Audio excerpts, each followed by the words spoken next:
Fala, agronautas, beleza? A gente vai dar continuidade hoje ao assunto de retas e nós vamos fazer mais um exercício de fixação. Então, aula passada nós fizemos dois exercícios, dois exemplos, que ajudavam a gente a ver se as retas eram reversas, eram paralelas disjuntas e tal. E isso tudo aplicando a teoria que nós vimos na aula 32, né? Deixa eu retomar aqui o assunto. Na aula 32 nós vimos como nós podemos obter as posições relativas entre duas retas, né? Então hoje eu vou fazer mais dois exemplos para dar fechamento a esse conteúdo, tá bom? Então vamos por exemplo, de número 1 da aula 34. Eu vou pegar duas retas, uma é a reta dada pela equação x igual 1, 2, 3, mais lambda menos 2, 0, 1. E outra é a reta dada pela equação S igual a x, 3, 3, mais lambda vezes 4, 1, menos 1, certo? Então, aqui são duas retas. Lembrando, esse aqui é um ponto da reta, esse aqui é o vetor diretor da reta, certo? Então, isso é um ponto, isso é um vetor. São representados da mesma maneira. Isso também é um ponto, isso aqui é um vetor chamado de vetor diretor da reta S, certo? Então, vamos lembrar como que é o jeito que nós fazemos para primeiro saber se essas retas são ou não coplanares, né? Se elas pertencem ou não ao mesmo plano. Então, lembrando, eu vou pegar essas duas coordenadas de pontos aqui e vou subtrair elas para montar o vetor que a gente chama de vetor AB. Eu estou seguindo o mesmo modelo que nós fizemos na aula passada, certo? Então, o que é o vetor AB? Ele é o ponto B, esse ponto aqui de baixo, menos A, que é a diferença desses pontos, né? Então, a diferença 3, 3, 3, menos 1, 2, 3, certo? E isso aqui dá o quê? Qual é o vetor que é formado por isso? É o vetor 2, 1, 0. Então, agora eu vou pegar o vetor AB dado por 2, 1, 0 e os dois vetores diretores, vou calcular o determinante que esses três me descrevem. Então, vem aqui, escreva a minha matriz 2, 1, 0. Lembrando, se você não domina essa parte de determinante, por acaso esqueceu, eu vi isso aqui no ensino médio, não lembro. Puxa, abre um videozinho aí no YouTube, Rapidez, como calcula isso. Porque não é coisa demorada e você consegue aprender isso, absorver isso fácil. Então, nas aulas passadas eu lembrei como que eu calculava o determinante, então você pode dar uma olhadinha na aula de número 33 e fez uma lembrança rápida sobre isso aí. Mas, de qualquer maneira, o determinante daqui vai dar 4 menos 2, isso, menos 2, que é igual a 0. O que o determinante igual a 0 implica para mim, né? Então, eu venho aqui no conteúdo da aula 32, vou olhar a questão dos determinantes, né? Se o determinante é diferente de 0, então os vetores são LI, são linearmente independentes. Ou seja, as retas são reversas. Mas o determinante não é diferente de 0, ele é igual a 0, né? O que eu concluí daqui? Concluí que elas são, então, coplanares, certo?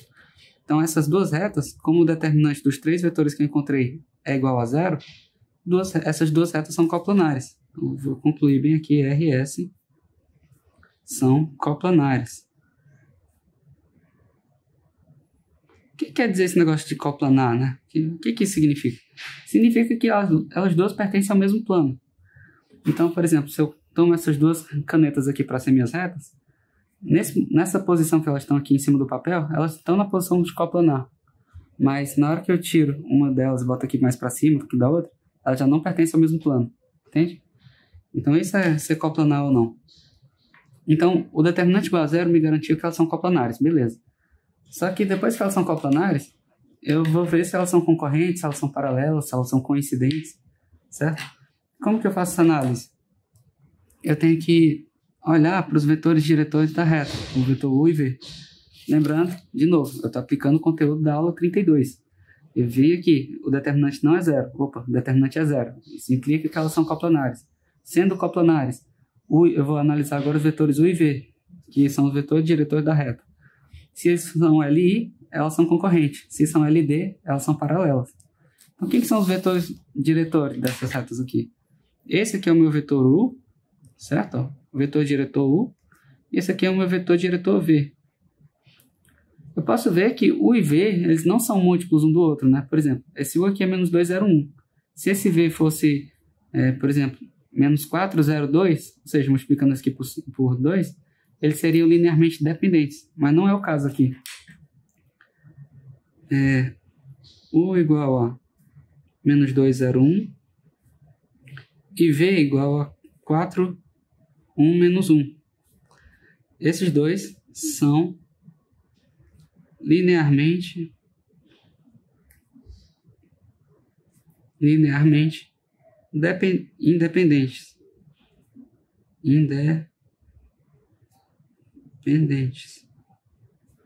Certo? Se eles são LI, ou seja, um não é múltiplo do outro, como que eu concluí que eles são linearmente independentes?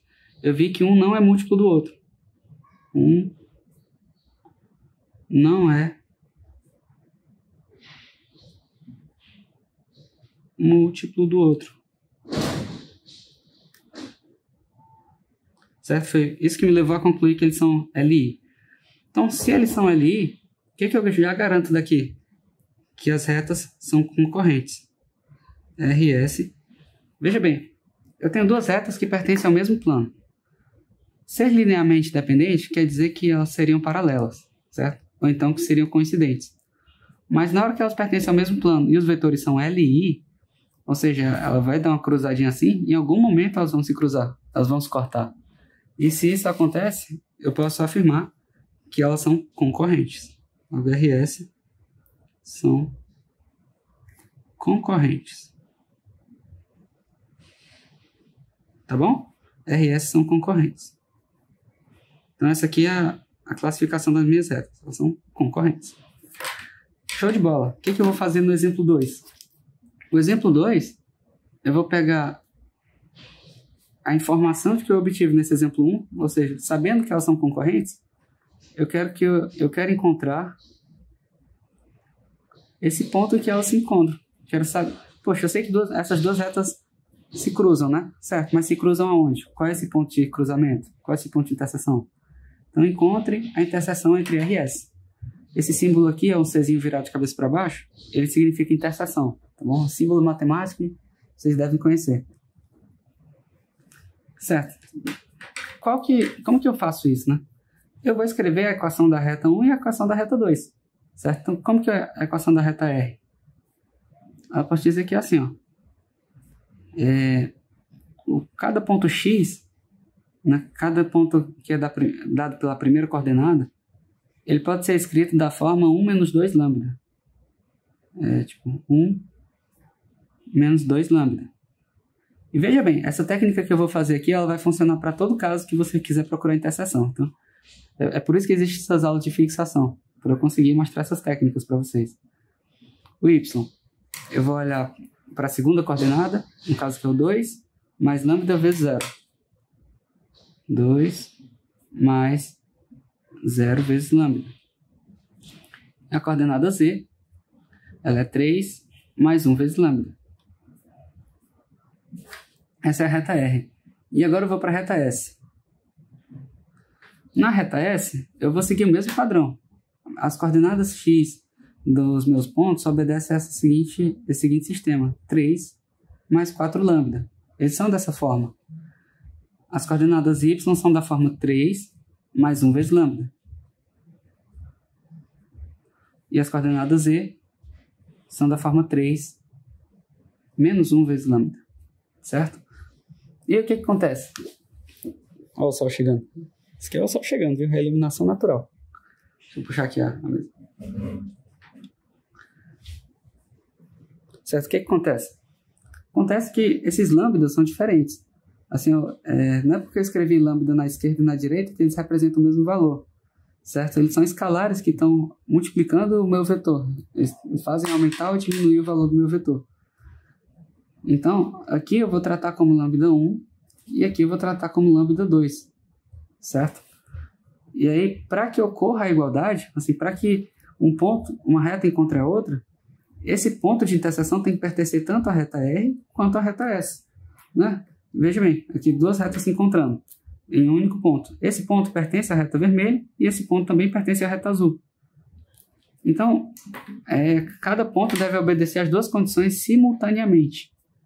De maneira que eu vou ter 1 menos... Quando eu olhar para as coordenadas x, eu vou saber que 1 menos 2 lambda 1 é igual a 3 mais 4 lambda 2. As coordenadas y vão me fornecer que 2 mais 0 lambda 1 é igual a 3 mais 1 lambda 2. E as coordenadas z vão me fornecer que 3 mais 1 lambda 1 é igual a 3 menos 1 lambda 2. Certo? E agora eu só tenho que resolver esse sistema. Então, o que eu obtenho daqui? Opa. Daqui eu já consigo calcular direto quem que é o lambda 2, por exemplo. Por quê? Porque aqui tem 0, né? Lambda 1. Então, lambda 2 é igual a 2 menos 3. Logo, lambda 2 é igual a menos 1. Pô, beleza. Na hora que eu aplico o lambda 2 igual a menos 1 nessa equação de baixo, olha o que eu encontro.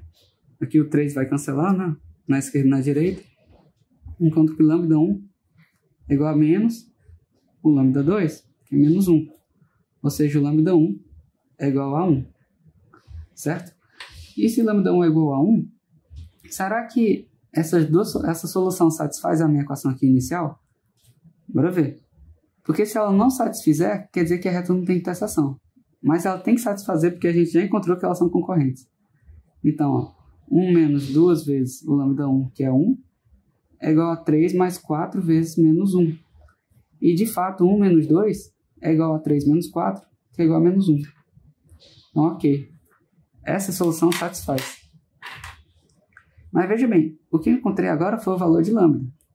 Então, por exemplo, se eu jogar esse valor de lambda 2 na equação de reta S, eu vou encontrar um ponto. Se eu lançar esse valor de lambda 1 na reta R, eu vou encontrar o mesmo ponto.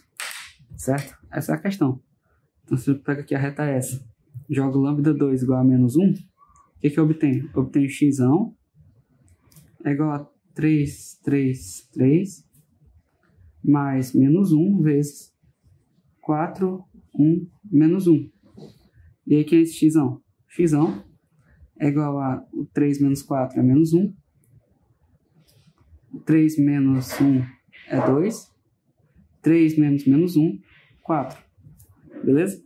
Agora eu vou fazer o mesmo procedimento para a reta R, que é o lambda 1 igual a 1. Então, meu ponto x ele vai ser da forma 1, 2, 3,